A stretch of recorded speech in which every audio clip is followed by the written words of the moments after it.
Hello friends, how are you? Welcome in this channel. Students, पाठच्या व्हिडिओमध्ये आपण damped ऑसिलेशन्सबद्दल शिकलेलो आहोत. Now damped oscillations means the oscillation in which amplitude gradually goes on decreasing. So such oscillations are called as the damped oscillations. अशाच पद्धतीने आपण damped oscillator देखील बघितलेला आहे. ह्याचा डायग्राम बघितलेला आहे. त्याचप्रमाणे त्याचं मॅथमॅटिकल एक्सप्रेशन देखील आपण बघितलेलं आहे. ग्राफिकल रिप्रेझेंटेशन देखील बघितलेलं आहे. त्याचा पुढचा भाग आज आपल्याला बघायचा आहे. तो आहे free oscillations, forced oscillations and resonance. Now when any body is made to oscillate freely, ज्यावेळेस कोणतीही एखादी बॉडी फ्रीली ऑसिलेट होत असते त्यावेळेस त्या ऑसिलेशन्सची, त्या मोशनची जी फ्रिक्वेन्सी आहे that is called as the natural frequency. Okay, so when a body is oscillate, it moves freely, then the frequency of that body is called as the natural frequency. त्यावेळेस त्या बॉडीची जी frequency आहे त्याला आपण natural frequency असं म्हणत असतो. आपल्याला फ्री ऑसिलेशन्स आणि फोर्स्ड ऑसिलेशन्स बघायचे आहेत. सो त्यांच्यामधला डिफरन्स बघण्यासाठी बघा आपण हा डायग्राम स्टडी करणार आहोत. ह्या डायग्राममध्ये बघा दोन आपण रिजिड सपोर्ट घेतलेले आहेत आणि ह्याच्यामध्ये आपण स्ट्रिंग लावलेली आहे. ओके, त्याचप्रमाणे अजून 4 स्ट्रिंग्स घेतलेले आहेत की ज्यांची लेंथ अनइक्वल आहे. वेगवेगळ्या लेंथचे आपण घेतलेले आहेत. 4 स्ट्रिंग्स घेतलेले आहेत. त्यापैकी ह्या ज्या 2 स्ट्रिंग्स आहेत, ही एक आणि ही एक, ह्यांची लेंथ इक्वल आहेत आणि ह्या 2 वेगवेगळ्या लेंथच्या स्ट्रिंग घेतलेल्या आहेत. त्यांना आपण बॉब्स लावलेले आहेत. ए, बी, सी आणि डी असे बॉब्स लावलेले आहेत. नाउ बॉब ए हा जो आहे हा सॉलिड रबर बॉब आहे आणि बी, सी, डी हे हॉलो रबर बॉब्स आहेत. ओके, लक्षात ठेवायचं आहे. ए हा सॉलिड रबर बॉब आहे, बी, सी आणि डी हे मात्र हॉलो रबर बॉब्स आहेत. Now if we oscillate A and make it to oscillate freely, आपण ह्याला थोडंसं डिस्टर्ब केलं आणि ह्याला फ्रीली ऑसिलेट होऊ दिलं तर the oscillations of A is called as the free oscillations. Okay, एचे जे ऑसिलेशन्स असणार आहेत इट मेड टू ऑसिलेट, मग ह्याचे जे ऑसिलेशन्स असतील ते फ्री ऑसिलेशन्स असतील. Now as we know this is a string. ही काय आहे? स्ट्रिंग आहे. So energy gets transferred to B, C and D. B, C आणि डीकडे एनर्जी ट्रान्सफर होणार आहे. ओके, आता ज्यावेळेस ह्यांच्याकडे एनर्जी ट्रान्सफर होईल त्यावेळेस B, C, D bobs are also start to oscillate. ठीक आहे, परंतु ह्याच्याकडून एनर्जी मिळाल्यामुळे हे ऑसिलेट व्हायला सुरुवात होत आहेत, म्हणून ह्यांचे जे ऑसिलेशन्स आहेत त्याला आपण फोर्स्ड ऑसिलेशन्स असं म्हणणार आहोत. And A oscillate by itself on, so ह्याचे जे ऑसिलेशन्स आहेत त्याला आपण फ्री ऑसिलेशन्स असं म्हणणार आहोत. ठीक आहे, so A performs the free oscillations, B, C, D performs the forced oscillation. Now the bob A is also known as a driver pendulum किंवा ह्यालाच आपण सोर्स पेंडुलम असं म्हणू शकतो. ओके, आता ह्याच्यामध्ये काय होतं आहे, ए आणि सी ह्या बॉबची लेंथ बघा कशी आहे, सेम आहे. आणि ह्या दोन्ही बॉबची लेंथ सेम असल्यामुळे ह्यांची फ्रिक्वेन्सी सेम असणार आहे. ओके, ह्या दोन्ही बॉबची फ्रिक्वेन्सी कशी असणार आहे? सेम असणार आहे. का? कारण की ह्यांची लेंथ सेम आहे.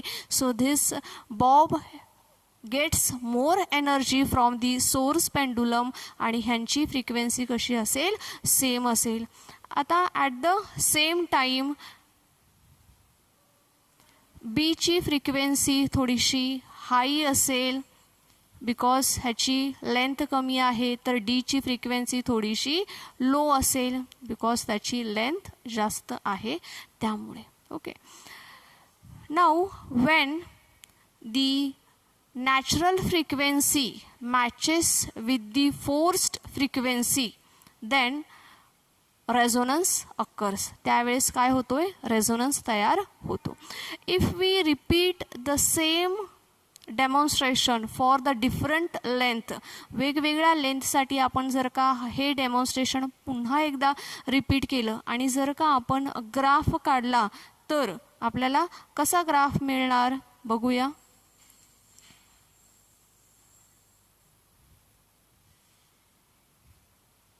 बघा, डिफरंट लेंथसाठी जर का आपण सेम प्रोसिजर रिपीट केली आणि ए स्क्वेअर वर्सेस जर का आपण फ्रिक्वेन्सी असा जर का ग्राफ काढला आपण, तर when the forced frequency matches with the natural frequency आपल्याला काय मिळतो, इथे पीक मिळत असतो. We get the peak like this. बघा, असं आपल्याला पीक मिळतोय ह्या ठिकाणी. बघा, ह्या ठिकाणी काय होत आहे, तर forced frequency get matches with the natural frequency. Now when the force frequency matches with the natural frequency, resonance occurs, and this frequency is known as the resonant frequency. आणि त्या फ्रिक्वेन्सीला आपण काय म्हणत असतो, रेझोनंट फ्रिक्वेन्सी असं म्हणत असतो. Okay, so ज्या फ्रिक्वेन्सीला फोर्स्ड फ्रिक्वेन्सी ही नॅचरल फ्रिक्वेन्सी एवढी होते ती फ्रिक्वेन्सी म्हणजे आहे resonant frequency. Okay, so students, अशा पद्धतीने तुम्ही रेझोनंट फ्रिक्वेन्सीचा ग्राफ देखील स्टडी केलेला आहे. आता ह्याच्यानंतर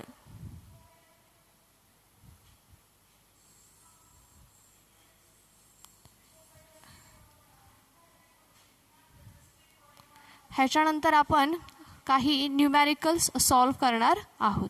ओके, सो बघा, ह्या ठिकाणी आपला चॅप्टर संपलेला आहे म्हणून आपण न्यूमॅरिकल्सला सुरुवात करणार आहोत. न्यूमॅरिकल आहे, at what distance from the mean position is the speed of a particle performing SHM half its maximum speed. Given path length of SHM is 10 centimetre. Okay, आपल्याला गिवन काय काय दिलेलं आहे त्याचा आपण अगोदर विचार करूयात. गिवन बघा काय दिलेलं आहे, ॲट वॉट डिस्टन्स आपल्याला काय फाइंड आउट करायचं आहे, एक्स फाइंड आउट करायचं आहे. Okay, from the mean position is the speed of the particle performing SHM half its maximum speed. Maximum स्पीडच्या काय आहे, हा हाफ आहे. So V is equals to half of V max. Okay, तुमचा जो speed आहे पार्टिकलचा, तो पार्टिकलचा स्पीड कसा आहे, तर मॅक्सिमम वेलॉसिटीच्या निम्मा आहे. त्याच्यानंतर पाथ लेंथ दिलेली आहे, ती पाथ लेंथ आहे L is equals to 10 centimetre. Okay, path length आहे 10 सेंटीमीटर. सो आपल्याला एक्स फाइंड आउट करायचं आहे. कसं फाइंड आउट करता येईल आपल्याला एक्स, बघा, जर का आपण एखादा पार्टिकल घेतला की जो काय करत आहे, ऑसिलेटरी मोशन परफॉर्म करत आहे. Let us assume particle is performing oscillatory motion along the path MN. ह्या पाथवरती तो पार्टिकल काय करत आहे, ऑसिलेटरी मोशन परफॉर्म करत आहे. सो जर का ह्याची ऑसिलेटरी मोशन परफॉर्म करत असताना length L is equals to किती आहे, 10 सेंटीमीटर आहे. तर ही लेंथ म्हणजे काय आहे, दिस इज ॲम्प्लिट्यूड मायनस असेल ही, किंवा this is plus A amplitude. Okay, so L is equals to काय आहे मग, it is 2A. L is equals to आहे 2A, बट ऑलरेडी L ची व्हॅल्यू आपल्याला दिलेली आहे 10. So it is 10 is equals to 2A. बरोबर आहे, L is equals to 2A. So that is 10 is equals to 2A. मग A is equals to काय होणार आहे, तर 10 divide by 2. So A is equals to आपल्याला मिळणार आहे 5 centimetre. A is equals to काय मिळणार आहे आपल्याला, 5 सेंटीमीटर एवढी व्हॅल्यू मिळालेली आहे. ठीक आहे. सो ह्याच्यावरून आपल्याला ॲम्प्लिट्यूड कळालेली आहे. एची व्हॅल्यू मिळालेली आहे. किती आहे एची व्हॅल्यू? एची व्हॅल्यू आहे 5 सेंटीमीटर अशी मिळालेली आहे.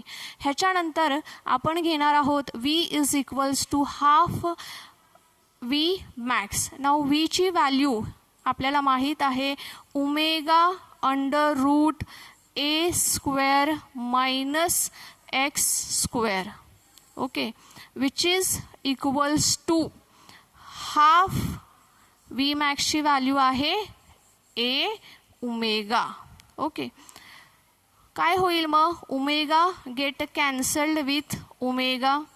Now square on both side, दोन्ही बाजूंचा स्क्वेअर घ्यायचा आहे. So you will get A square minus x square is equals to, ह्याचा स्क्वेअर होईल 1/4 इंटू ए स्क्वेअर. ओके, सो हा 4 इकडे मल्टिप्लाय होईल. मल्टिप्लाय झाल्यानंतर आपल्याला काय मिळणार आहे बघा, 4a square minus 4x square is equals to काय होईल? a स्क्वेअर होईल. ठीक आहे, a स्क्वेअर ह्या बाजूला आणूया, x स्क्वेअर पलीकडे घेऊन जाऊयात. So it is 4a square minus a square is equals to 4x square. ठीक आहे, 4a square minus a square किती होईल मग? 3a square is equals to 4x square. बरोबर आहे. आपल्याला व्हॅल्यू कशाची काढायची आहे? एक्सची व्हॅल्यू काढायची आहे. Right. So x square is equals to काय होईल मग? ह्या 4ने इकडे डिवाइड करूयात. So it becomes 3a square by 4. ठीक आहे, आता ह्या स्टेपला आपल्याला काय करायचं आहे? By taking square root on both side, दोन्ही बाजूंचं स्क्वेअर रूट फाइंड आउट करायचं आहे. So we will get x is equals to, इथे काय आहे? √3 इंटू ए होईल डिवाइड बाय 2. ओके, √3ची व्हॅल्यू आहे 1.752, एची व्हॅल्यू आहे 5. ओके, इथं आपण फाइंड आउट केलेलं आहे 5. सो ह्याच्यामध्ये व्हॅल्यू पुट करा आणि एक्सची व्हॅल्यू फाइंड आउट करा. सो ह्याच्यामध्ये व्हॅल्यू पुट करून तुम्हाला हे सॉल्व करायचं आहे.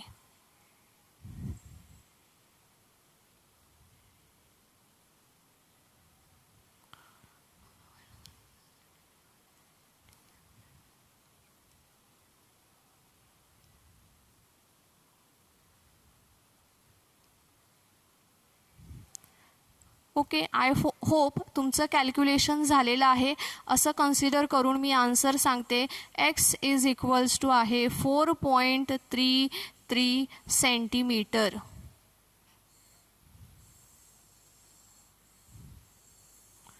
.33 centimeter. So this is the solution of this problem. Okay, so students, let us move to the next problem.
बघा, पुढचा प्रॉब्लेम आहे.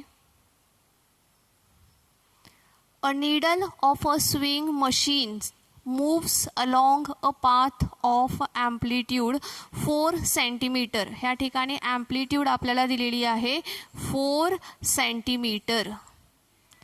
विथ फ्रिक्वेन्सी 5 हर्ट्स, फ्रिक्वेन्सी दिलेली आहे n is equals to 5 hertz. Find its acceleration, acceleration आपल्याला find out करायचं आहे. 1/30 second after it has crossed the mean position. Time period दिलेला आहे t is equals to 1/30 second. ठीक आहे, तर आपल्याला काय फाइंड आउट करायचं आहे, ॲक्सेलरेशन. नोट डाऊन करा, particle has crossed the mean position. पार्टिकलने काय केलेलं आहे, मीन पोझिशनला क्रॉस केलेलं आहे. So when the particle crossed mean position असं असेल त्यावेळेस एक्सची व्हॅल्यू असते x is equals to A sine of omega t. Okay, this is the value of displacement of the particle from the mean position. So x is equals to a sin of omega t. ह्याच्यावरून आपण velocity काढू शकतो. velocity आहे a omega, साइनचे derivatives आहे cos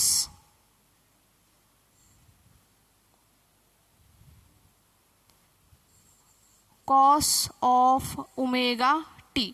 okay, ह्याच्यावरून acceleration आपण काढू शकतो. ॲक्सेलरेशन आहे ए ओमेगा स्क्वेअर, साइनचे डेरिव्हेटिव्ज आहे कॉसचे डेरिव्हेटिव्ज आहे minus sine of omega t. Magnitude consider करतोय, so we have not taken the negative sign. Okay, so A is equals to आहे A omega square sine of omega T.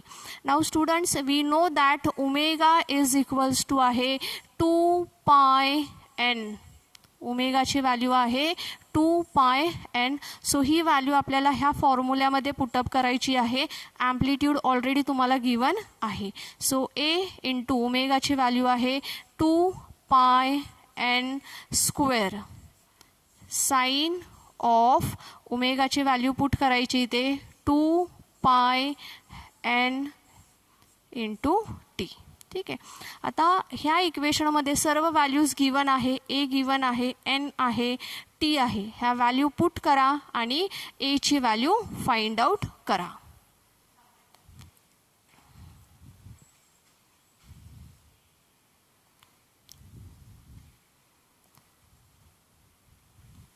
I hope तुमचं calculation झालं असेल.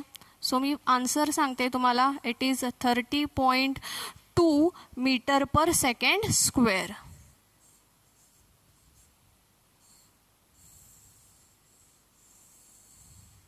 Okay, so हे ॲक्सेलरेशनचं answer आहे. So आजच्या व्हिडिओमध्ये आपण इथंच थांबूयात. ह्याच्या पुढचे जे न्यूमॅरिकल्स असतील ते आपण आपल्या पुढच्या व्हिडिओमध्ये बघणार आहोत. Thank you students.